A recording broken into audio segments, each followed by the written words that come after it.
छठ पूजा भारत के सबसे प्राचीन त्योहारों में से एक है, जो विशेष रूप से बिहार, झारखंड, उत्तर प्रदेश और नेपाल के कुछ हिस्सों में मनाया जाता है। यह त्योहार सूर्य देव और छठी मैया की उपासना के लिए समर्पित है और इसे कार्तिक महीने के शुक्ल पक्ष की षष्ठी तिथि पर मनाया जाता है। यहाँ कुछ खास बातें हैं जो कई लोगों को नहीं पता होंगी। प्राचीनतम परंपरा छठ पूजा का उल्लेख वेदों में भी मिलता है। विशेष रूप से ऋग्वेद में सूर्य उपासना का वर्णन मिलता है। माना जाता है कि यह परंपरा महाभारत काल से चली आ रही है, जब द्रौपदी ने अपने परिवार के स्वास्थ्य और समृद्धि के लिए सूर्य की उपासना की थी। पवित्रता और सफाई छठ पूजा में पवित्रता का विशेष ध्यान रखा जाता है। जो महिलाएं इसे करती हैं, उन्हें व्रती कहा जाता है और वे पूजा के दौरान सभी नियमों का कड़ाई से पालन करती हैं। पूजा के दौरान इस्तेमाल होने वाले बर्तन, कपड़े और भोजन सभी को अत्यंत साफ सुथरा रखा जाता है। विज्ञान और स्वास्थ्य से जुड़ा छठ पूजा में सूर्य को अर्घ्य देने का वैज्ञानिक महत्व भी है। सुबह और शाम के सूर्य की किरणों में अल्ट्रावायलेट किरणों की मात्रा कम होती है, जिससे त्वचा और आंखों को लाभ होता है। व्रती 4 दिनों तक उपवास रखते हैं, जिससे शरीर की अंदरूनी सफाई होती है और पाचन शक्ति भी बेहतर होती है।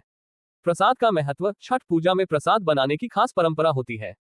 प्रसाद में ठेकुआ, केला, गन्ना, नारियल आदि होते हैं, जो पूरी तरह से शुद्ध और सात्विक भोजन के प्रतीक हैं। ठेकुआ विशेष रूप से इस पूजा का महत्वपूर्ण प्रसाद माना जाता है, जिसे गेहूं के आटे, गुड़ और घी से बनाया जाता है। लोकगीतों का महत्व छठ पूजा में गाए जाने वाले लोकगीतों का भी विशेष महत्व है। ये गीत न केवल उत्सव का माहौल बनाते हैं, बल्कि उसमें पारंपरिक लोक संस्कृति और आध्यात्मिकता की झलक भी मिलती है। इन गीतों में सूर्य और छठी मैया की महिमा का वर्णन होता है। सूर्यास्त और सूर्योदय को अर्घ्य अन्य पूजा विधियों से अलग छठ पूजा में सूर्यास्त और सूर्योदय के समय अर्घ्य दिया जाता है। सूर्यास्त को अर्घ्य देना जीवन में संतुलन और अंत के बाद नए आरंभ का प्रतीक है, जबकि सूर्योदय को अर्घ्य देना नई ऊर्जा और आशा का प्रतीक है। जल में खड़े होकर पूजा छठ पूजा में व्रती जल में खड़े होकर सूर्य को अर्घ्य देते हैं।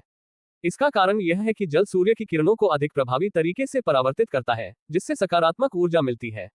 4 दिन का अनुष्ठान ये पूजा 4 दिनों तक चलती है, जिसमें पहले दिन नहाय खाय होता है, दूसरे दिन खरना, तीसरे दिन संध्या अर्घ्य और चौथे दिन उषा अर्घ्य होता है। हर दिन के अनुष्ठान का अपना महत्व है और हर दिन व्रती खुद को अधिक तपस्या और ध्यान में डुबो देते हैं। छठ पूजा न केवल एक धार्मिक अनुष्ठान है, बल्कि इसमें प्रकृति, स्वास्थ्य और पारिवारिक समृद्धि की भी महत्ता है। इसे एक सच्ची साधना माना जाता है, जिसमें समर्पण और श्रद्धा का विशेष स्थान है।